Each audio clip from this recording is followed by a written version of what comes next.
Andy Warhol, or more accurately, a photographer working with him, said not too long ago that everyone will be famous for 15 minutes.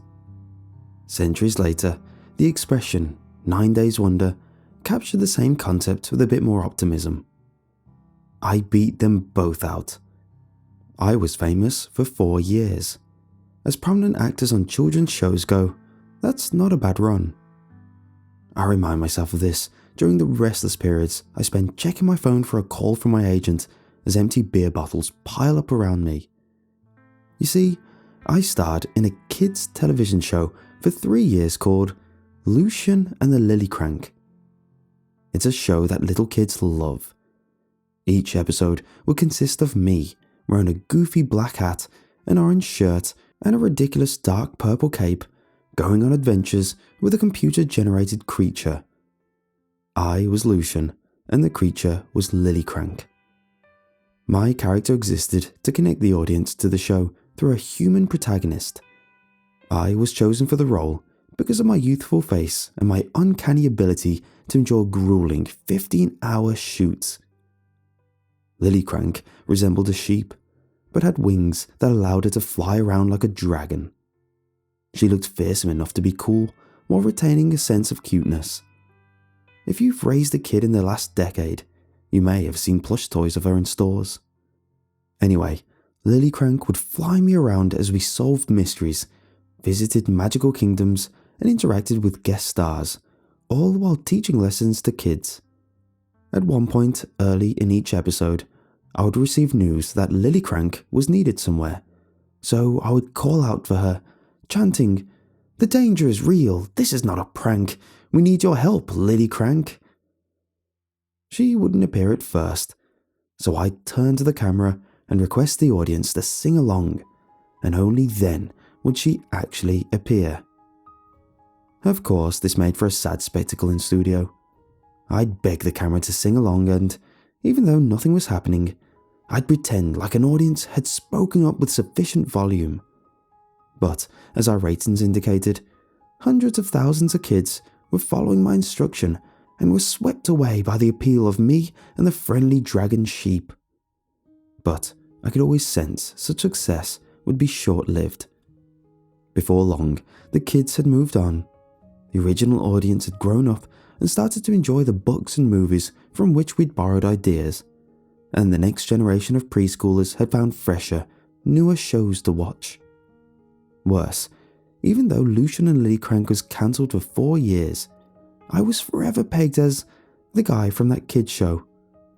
Nobody else in the industry wanted to hire me because audiences would only associate me with that one character. At first, I found plenty of gigs performing at rich kids' birthday parties.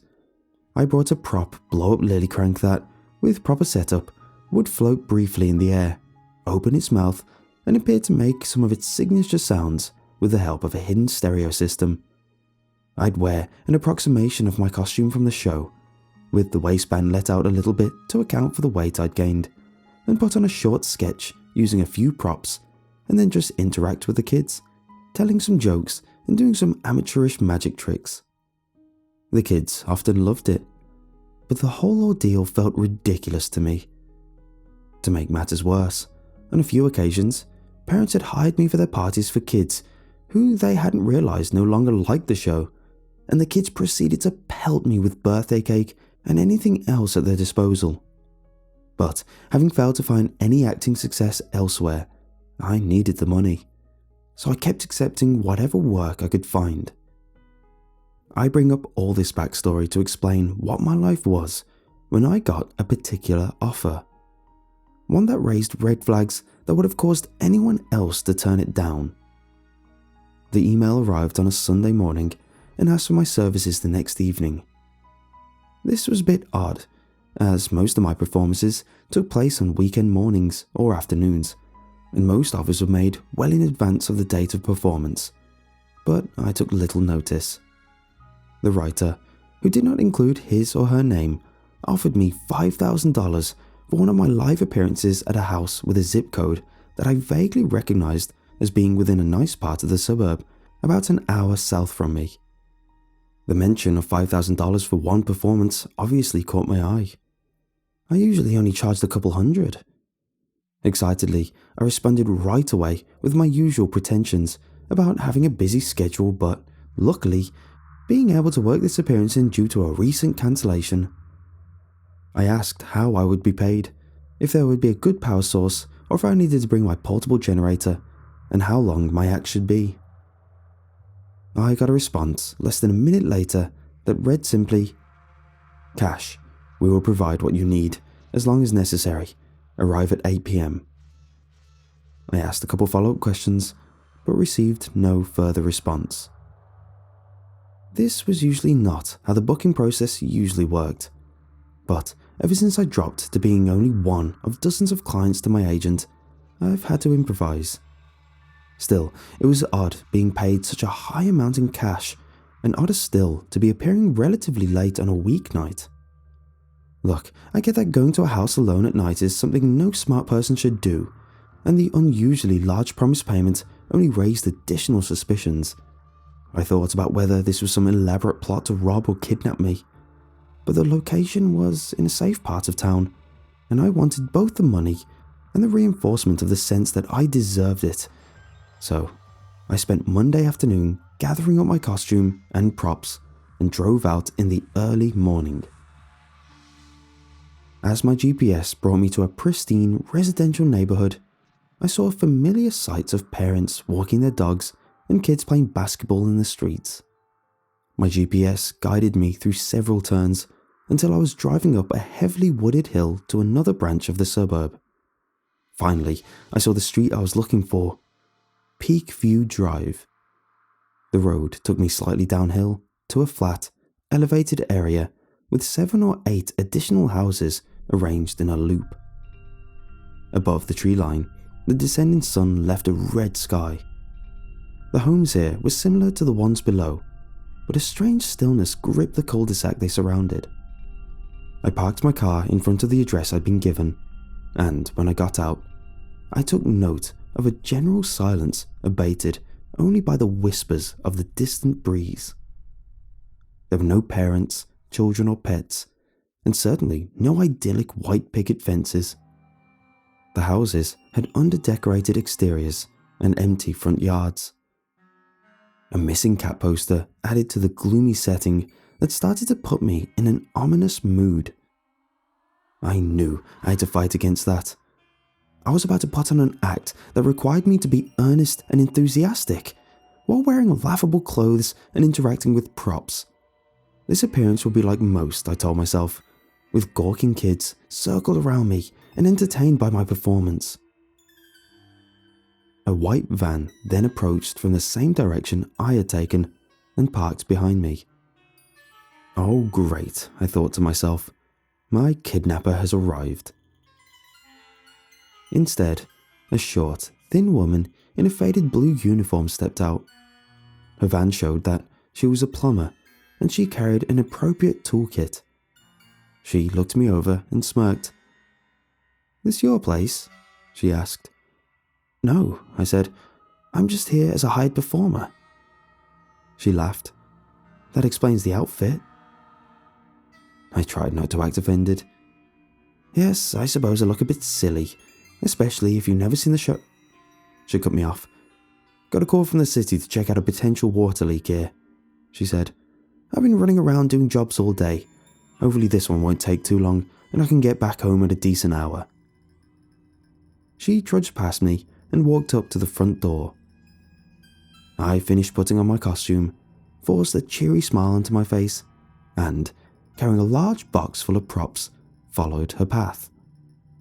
The colonial-style house before me seemed innocuous enough. It was plainly designed and no different from the homes I'd passed on my way up. On the second floor, several large windows jutted out. I saw odd specks of light in one, but when I squinted to look more closely, its blinds abruptly tightened. I knocked on the door. A woman opened it only a moment later. She was as tall as me and maybe in her mid-40s. Her sandy hair was slicked back and she had clear green eyes. "Lucian, at your service, ma'am," I called out, grinning. "If you can direct me to the right location, I can start setting up." "Come in," she said in a monotone voice. "Call me Stacy." As I stepped inside a hallway, I saw a staircase to a basement that the plumber had begun to descend. "Good luck, magic man," she said, winked, and twirling a ring of keys Stacy must have given her as she walked out of sight. "A most unpleasant surprise," Stacy said as she motioned me toward a door at the end of the hallway. "The plumber?" I asked. "She said the city had sent her. It's probably a good thing." Stacy didn't respond or even look in my direction. We passed a compact, clean-looking kitchen as we continued down a long, wood-lined corridor. "Your email didn't give me a lot of details," I said, "and I was hoping you could answer a few questions." She interrupted as she opened the door. "Set up on the stage. We will come when you are ready." Before me was an elevated platform surrounded by fancy seats arranged into neat rows. I hadn't imagined that this house would contain a formal auditorium like this. How many kids were going to be here? It looked like there was enough seating for several dozen at least. I heard the door close behind me and noticed that Stacy was gone. This made me feel odd and uncomfortable. Stacy had been uninterested in me or my questions. Usually, there were dozens of children noisily running around any home or backyard where I was about to perform. But today, I hadn't seen anyone aside from Stacy and the plumber. The whole house had been totally silent since I arrived, and it isn't exactly common for a house to contain a room this large. I wondered too, in what sort of situation would enough kids attend to fill it up on a Monday night? But here I was, an hour from home and with my costume and gear, so I decided to go ahead with the performance. No matter how badly things went, I would drive off $5,000 richer, and that was all the motivation I needed.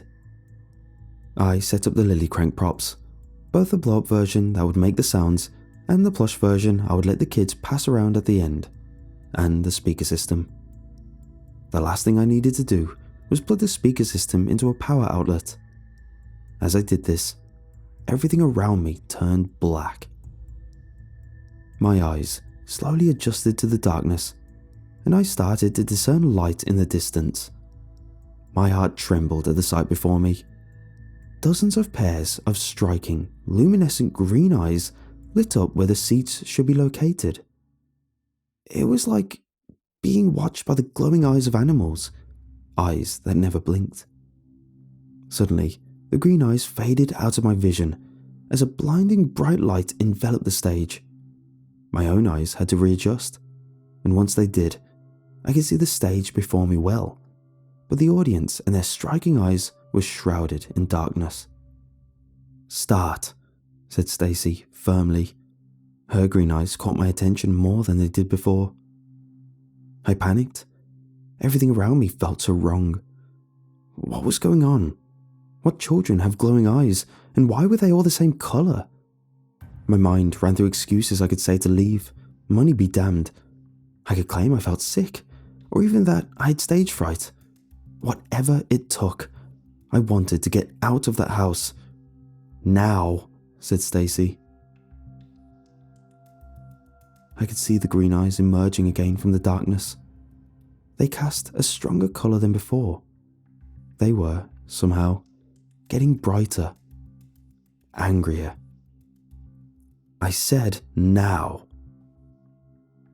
The dozens of eyes now transitioned from green to a hot, fiery orange. I sensed that an undesirable outcome awaited me if I failed to perform. I delved within myself for the earnest spirit that had landed me the job on the show and, mustering my strength, put on a smile and started my routine. As soon as I started playing my character, the luminescent eyes faded from orange to green, and then they receded again into the darkness. For the first few minutes of light-hearted jokes and magic tricks, I heard no response from the audience. aside from Stacy, who sat close by and half illuminated by the stage light. I felt like I was performing to a totally empty room. Finally, it came time for me to call in Lilycrank. I yelled out my catchphrase. "The danger is real. This is not a prank. I need your help, Lilycrank." I then looked at the audience and asked them to chant the rhyme with me. Usually, the kids enjoy this part of the act and enthusiastically joined along. But my call was met with total silence. Without a single voice joining me, I wasn't all sure what to do or how to proceed. I froze. A moment passed. "Continue," said Stacy unsympathetically. I sensed unease in the eerily silent room. Behind Stacy, I saw the rows of eyes light up once more. "Continue," Stacy repeated. I swallowed, taking a deep breath, and whispered to her, "They have to repeat the rhyme with me." Stacy looked surprised. "Repeat the rhyme?" "Yes," I said. "Hadn't they seen the show?" "Oh, wait one moment," she said. She left my line of sight and entered the endless dark void that surrounded me. I felt sweat drip down my face. More and more sets of green eyes appeared, all over the room. Instead of dozens, there now seemed to be hundreds, yet I could hear no noise aside from the throbbing of my heart. Stacy returned to her seat. "Do it again," she said. "Say it, then ask them to join in." My eyes grew wide in disbelief. What was happening? What was Stacy doing in the darkness? And how long did this have to go on? "The danger is real. This is not a prank. I need your help, Lilycrank," I whimpered. Then again, I instructed the audience to join me. A deafening wave of sound followed, as the thundering echoes of 100 voices hollered back, "The danger is real. This is not a prank." They spoke mechanically and in perfect unison as they finished the chant. The utter joylessness of their collective voice disturbed me. It obviously sounded nothing like discordant voices of young fans of the show that I was used to hearing. I proceeded, tugging at a string I had set up and causing the inflatable Lilycrank prop to float on stage. Normally, the kids would laugh in delight at this, but naturally, all that greeted it now was uninterrupted silence. I pressed the button on a remote hidden in my pocket that turned on the audio system. Gentle kids' music started playing, punctuated by some of Lilycrank's signature sounds. The glowing eyes again appeared, and I could tell they were growing fiery once more. Maybe it was just my imagination, or maybe I was beginning to lose balance from nervousness. But I swear that I felt the stage surface shaking, as if the room itself was angry with me. "We don't like this," yelled Stacy. "Turn the music off. Turn it off." My shaking hands took hold of the remote and returned the room to silence, bringing about another sense of relative calm. What was happening? "Is there anything else we need to do?" asked Stacy, noting my hesitation. "Should we laugh, clap, or chant again?" No," I responded. "Then continue," said Stacy. "Now." "Stacy, I have to stop," I stuttered. "I can't do this anymore." "Are you refusing to complete your performance?" Stacy asked, seemingly offended. My brain ran through every lie I could think of, trying to find one that would work. I need to get a drink of water," I said. "That's it," I thought. "I'll step outside for just a second and then I'll get the hell out of there, never to return. They haven't paid me. It's not like I'll have stolen anything. I'll just leave and then I'll figure out what to do next." Stacy looked at me suspiciously. Then she stepped into the darkness. A moment later, a glimmer of light appeared down in the center of the room between the rows of seats, making out a path between the stage and the door. "This way," said Stacy, standing at the exit. "We are waiting." It took substantial effort to restrain myself from sprinting away. Instead, I walked slowly out of the room, trying my best to appear calm. Once I closed the door behind me, leaving Stacy and whatever else in that mini auditorium out of sight, I saw no need to maintain the ruse. I sprinted to the front door and frantically pulled the handle. It was locked. I felt panic rush through my head. Sweat stained my orange shirt. I turned the lock again and again, clueless as to whatever else I could do. Then I remembered the plumber and the key set. Surely, if I found her, I could convince her to let me out of the house. I knew I had to move fast, lest the inhabitants of the auditorium come looking for me. So downstairs I went. The first room in the basement was large, clean, and mostly empty. At one end, I saw what looked like a small laundry room. Guessing that the plumber could be there, I flicked on a flickering light and looked inside, where I saw only a toolkit next to a dripping pipe by a washing machine. "Hello?" I said, trying to be loud enough that anyone in the basement could hear me, but not so loud as to alert anyone upstairs. Hearing no response, I walked to the only other door, one that I guessed would go to the area underneath the auditorium. What I found upon opening the door sent shockwaves through me. The first thing I saw was the plumber on the floor, only a few feet away from me. More specifically, it was the top half of the plumber. Her figure from the waist down was nowhere to be seen. Red, web-like ooze covered her head and torso, and wherever the substance touched, her pale skin bubbled and disintegrated. I assumed she was dead, but suddenly her grimacing face looked up at me and attempted to scream, but all I could hear was a muffled, gargling sound.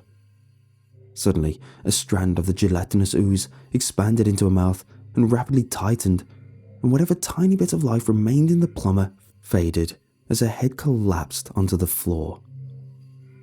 I felt myself about to belch, but, transfixed in horror, looked behind her. The sentient, web-like structure filled the whole room. Tendril-like appendages stretched up to the ceiling and moved in no discernible pattern. Beneath them, scattered throughout the room, were bones. Mostly human bones, as far as I could tell. It resembled a crypt or an ancient mass grave. "Looking for me?" I heard a female voice behind me ask. The sound, which I recognized, shook me so deeply I felt convinced my life was about to end. I turned around to see the same plumber, standing upright and seemingly unhurt. But something about her was different. She now had striking green eyes that cast a slight glow. "You're supposed to be teaching the children," she said. I got lost," I said impulsively. I backed up. I heard a crunching sound and glanced down to see that I'd stepped on the hand of the plumber. Not the plumber before me, but the plumber I had just seen being devoured by the web-like substance. The hand shriveled up and collapsed beneath the weight of my foot. "You aren't supposed to be here," the plumber said, edging closer to me. "Not yet." I winced suddenly as an incredible feeling of pain shot through my body. A sharp pink tendril had shot into my ankle. I saw blood spill out on the floor as I yanked my foot away and shook the tendril off. The plumber lunged at me, but at that moment I was already shifting my weight towards her to get away from the tendril. Deftly, I crouched and dived to where the plumber had just been standing, narrowly dodging her as she flew over me. I looked behind me and saw the plumber land on a layer of the web on top of her other body. She screamed in pain as the tendrils held her down and the pink web encased her. tearing through her skin in a checkered pattern. Next to her, I began to see a new, bubbly figure form in a puddle of pink goo next to her. The slimy substance changed colour, coalescing into a human shape, a shape that donned a grey uniform. I knew better than to wait any longer.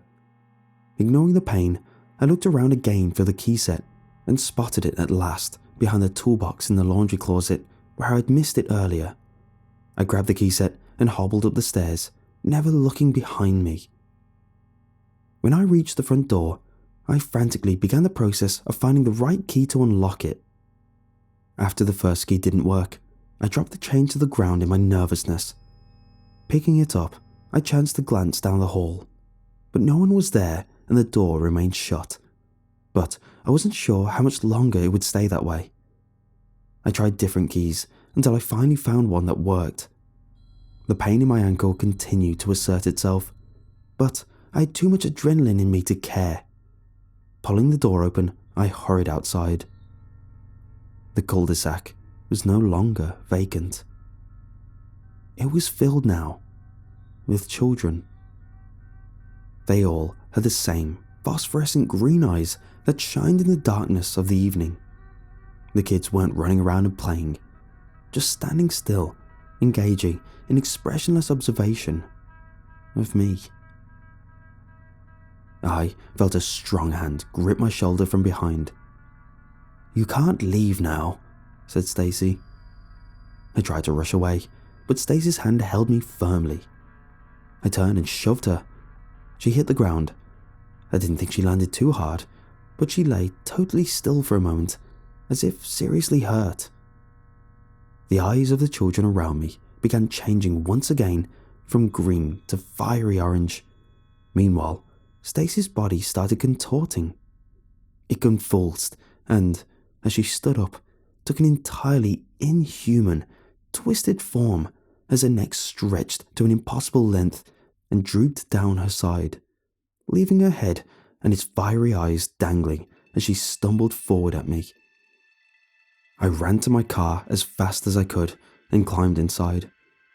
The children were now all moving towards me, slowly and steadily. "The danger is real," they chanted again and again in unison. "The danger is real. The danger is real." The pace of their words and the movement increased. In my rearview mirror, I caught a glimpse of one of the children, with what appeared to be sharp, cat-like teeth emerging from its mouth, and he shrieked in anger at me.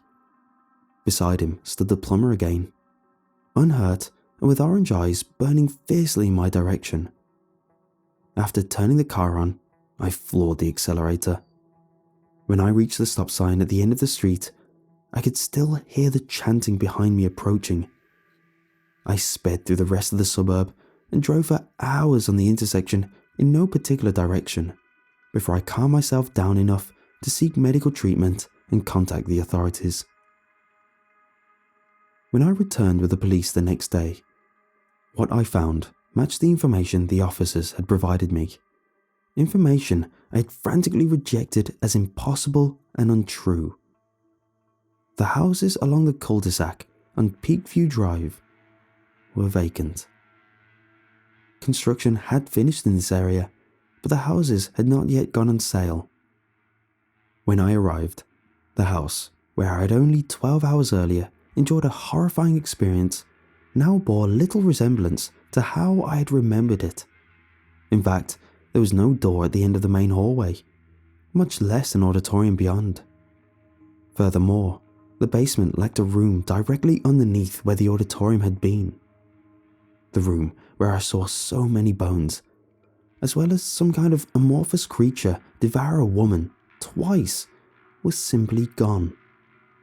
And to further impede my efforts to get the police to believe my story, the plumber appeared to be in perfectly good health. The city water authority confirmed that it sent her to fix the mild water leak in the basement of the house, and she reported back to work the next morning without any issues. The police also dismissed my claim about hundreds of sets of bones, citing that no such number of people had gone missing. For a little while, I believed the words of the police, that I had suffered some kind of breakdown, imagined the whole thing, and cut my own foot by accident. I was asked many questions about substance abuse. After multiple drug tests turned up negative, the police let me go, and the wound on my ankle healed up after a few weeks. But, deep down, I know what I saw. Whatever it is, it replaces people, and it's learning to get better at it. Having never recovered the props I brought to that house, I finally dropped my act and embarked on a new career. I've lost weight and improved my well-being, but the memories have never fully faded, and they came to a forefront this afternoon. 2 teenagers knocked at my door, handing out flyers warning about the dangers of local deforestation and encouraging me to attend an upcoming fundraiser. I could barely make out a chubby, washed-up looking man in a car outside, presumably a parent who dropped them off. As I took the flyer from the hands of one of the teenagers, I noticed an unmistakable green glimmer in the teenager's eyes. "The danger is real," he said with a smile.